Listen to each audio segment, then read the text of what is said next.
I'm always excited to talk about the work of the Niagara Regional Anti-Racism Association. I am always excited to be joined by Saleh Wazirudin. How are you doing today, Saleh? Doing good, Carl. Thanks for having me. As you said, I'm Saleh Wazirudin from the Niagara Region Anti-Racism Association. How are you doing today? I am doing fantastic. I'm so glad you're joining me. We saw each other yesterday in real life. I don't mind listeners knowing this because we were at an absolutely fantastic community event yesterday. Yeah, Emancipation Day at Lakeside Park was really great. And if you're on social media, you can catch some of the Instagram posts by the organizers, Matter of Black and Black 0905. Yeah, absolutely good stuff. Just hanging out, and yeah, you got a nice prominent location there. That was a pretty good deal. Yes, we're very grateful to Tasha Bell of Black 0905 for giving us a premium spot. I'm talking about in the shade on a hot day. That's fair. That is unbeatable. And we had our table there, and we have our new brochure on what to do if you see your got a good chance to get that out to people, and a few people even signed up to join or be on an announcement list. Well, and we're definitely going to talk about what to do about racism, but I do just want to clarify: you didn't pick that location because you were next to Soulicious Hot Sauce. It was because of the shade. Oh well, yeah. Now that you mention it, yeah, that's another good reason for that. Yeah, the first thing I noticed was the shade, just because of the heat. I brought in a hat to protect myself, and I didn't even need it. Okay, perfect. All right. Yeah, definitely a great gathering, and I don't mind spending a couple minutes talking about truly great work for Emancipation Day, growing year over year, a wonderful thing to offer in our community.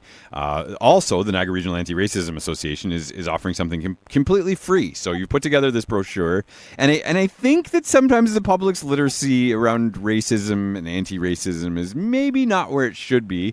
It looks like you've made it really easy for people to clarify what to do. Do you mind walking me through some of the information in this new pamphlet that the Niagara Regional Anti-Racism Association is circulating? Yeah, I'd love to. And just to clarify, it doesn't actually go into explaining racism itself. It's more of a response from the community of people wanting to know what do I do if I see racism or if it happens to me. And we knew that other places have looked at this too. And there's many places with bystander intervention guides, including municipalities like the City of Vancouver. And there are also community groups that have written guides for their community members. For example, Chinese community in Toronto had one around the spike in anti-Asian racism that came out, anti-East Asian racism that came out in the pandemic. So we looked at all those pieces of advice, and we, as a member, Kay Hawley, she was the one who condensed it into a couple of columns of what to do if racism happens to you and what you can do if you witness it. Yeah, I'm looking at the brochure right now, and I think it's fantastic because that's it. It's very concise. Maybe you could walk us through some of the highlights of the pamphlet for the listening public. For sure. So if you see racism happening to somebody, and actually, or if it happens to you, the first thing we have is to stay calm. Keep safe. But if you're a witness, speak up and explain, what's wrong with what's happening, why you think it's wrong. I mean, it's important to put that out there. But make sure you don't further escalate, and make sure you show public empathy for the person being targeted. They need to know, and other people need to know that they're not alone, that you're with them, and including even physically standing by them, and ask them what they need. Take your cues from them. Let them be the one in control. Don't assume it's okay to call the police. Check with them. And if you can, if it's safe, record what's happening. The dates, details are important. If you can do video, if you can do audio. And also offer to walk the person to safety and help them report the incident. They might not know how to report it or who to report it to. You can help them with that. And actually, one original tip we have, maybe the one original tip that's not in other guides, is don't try to be even-handed or see both sides. You got to be 100% on the side of the person who's being targeted, because this is not a academic or scholarly inquiry kind of thing. This is a thing where you have to be an advocate for the person being targeted. So you have to stick with them and be on their side. Yeah, let's pick that one apart a little bit because I host a talk show where we talk about a range of issues. You and I and Mayor Matt Sisko were literally having the conversation yesterday about how it's nice to have a diversity of opinions on a number of topics. Racism just isn't one of those. Right, as somebody said, having an opinion is one thing, but advocating for the destruction of communities and wiping out the existence of people that's not a matter of opinion. Hate speech is connected to hate actions, violence, or let's call it what it is, terrorism. It's racist terrorism, anti-LGBTQS terrorism, misogynistic, patriarchal, anti-women terrorism. The hate speech is a precursor to those violent acts. It creates the environment. Kind of violence becomes acceptable and normalized. It normalizes. That's the key word, and I think it's the tipping point that we don't want to get to. We watch and I don't want to wag our fingers at the United States of America. I mean that's not healthy in any kind of way. But I think there's an argument to be made that maybe things have gotten more polarized over there, and so again by raising our consciousness and being more aware, I think it's a way that we can serve to protect our community. Because the one message I think that needs to be sent is that there's just no room for this in our community. Yeah, and I mean, there certainly are differences south of the border and here, but it's very underestimated also on both sides of the border how big the problem is in Canada and even in Niagara in particular. A lot of attitudes we've seen from some people is that, racism, that's a Toronto problem, that's a GTA problem. Here we don't really have that. But people are moving down here from the GTA because of cheaper housing, including Black and POC people, and they're telling us, people of color, and they're telling us that it's actually worse over here. And there's 2 Black women who we know who moved back to Brampton because the racism they're experiencing here in Niagara was just too much for them to handle. And for listeners that are out there and thinking, well, that maybe that's not me or that's not anybody I know, and I hope that's true. I really do hope that's true. But it is out there, and again, I think that's why this guide is a little bit useful. You have outlined some of the numbers and some of the things that happen in terms of prosecution and things that happen in our community in the pamphlet. Do you mind kind of walking us through hate crimes and racism specific to Niagara? Yeah, definitely. I mean, police reported hate crimes, which aren't all the hate crimes. And the police have been doing some outreach. They have a Stop Hate Niagara campaign, which has some effect in getting more hate crimes reported, but I believe it's under-resourced. But even just their reports have been doubling year after year for the last 3 years. Meanwhile, in Canada, all Canada went up only 27% between 2020 and 21, but here the police reported ones, which again is just the tip of the iceberg, doubled and then doubled again. But how does that translate into actual prosecutions, holding people accountable? There have been 0 prosecutions. And even, many people may remember the 2 youth who were caught doing racist vandalism of the Harriet Tubman Public School and a Caribbean restaurant nearby. They use the N-word. I mean, there's no doubt here that that's a hate crime for any ordinary person. I think any reasonable person would think that. Used to charge them with hate crimes.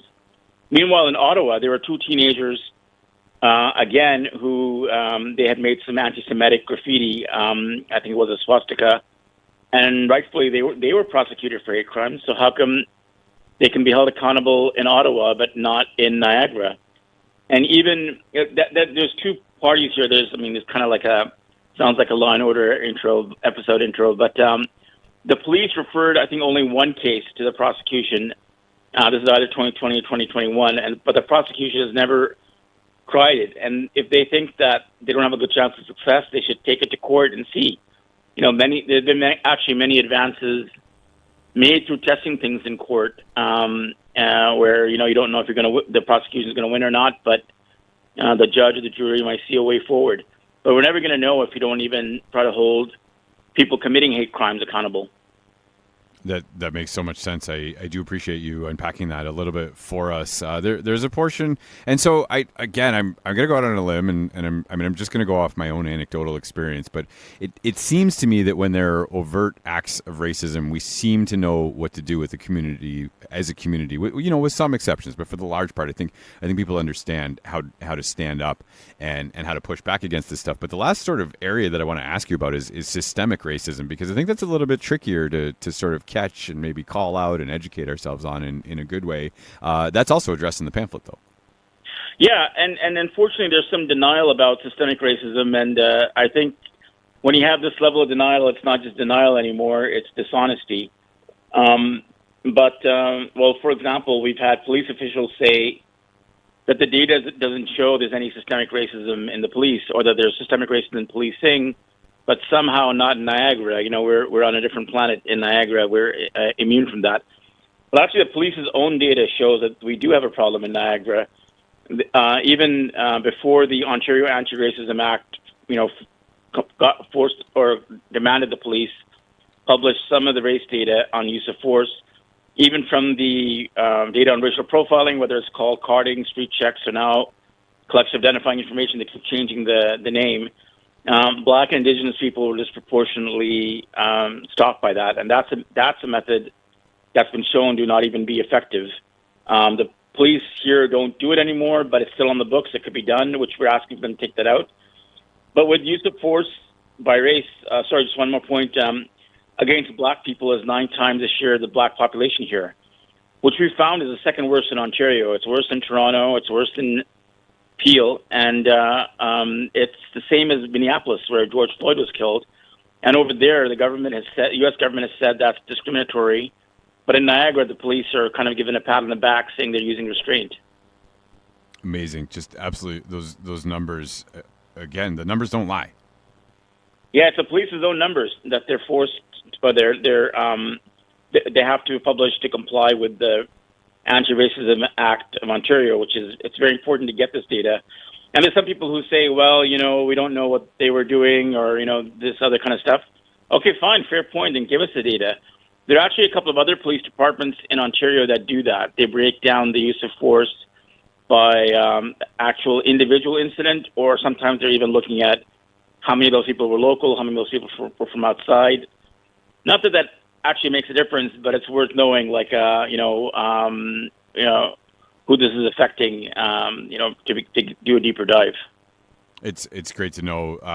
How can people, if people are interested in supporting or finding out more information, where can people go to get more information? Sure, they can download it as a PDF from our website, which is it's nrara.org. Or they're also linked from our socials, which in this case is at the NRARA on Instagram, Facebook, Twitter, now called X, and YouTube, although we still have to put up the link on YouTube. And you can download the PDF, and we've posted images on our pictures of the screenshots on our socials, so you can share it that way. Definitely want to let people know about this. We can't get the word out enough on it. I do appreciate your time. I got about 60 seconds left for you. Is there anything I didn't ask you, my friend, that you would like to make sure the public knows? The only other thing I'd say is we encourage people to contact us. You have more than one option. Let's review all your options. You may think that you don't have enough proof, but you may not need that. Don't dismiss what happened or what you see. Contact us. Our number's on a brochure, 289-990-7683, or you can email us info@nrara.org. And let's figure out what we can do about this together. I appreciate you spending some time with us. Thank you. Thanks for having me on, Carl. Saleh Wazir Dean from the Niagara Region Anti-Racism Association.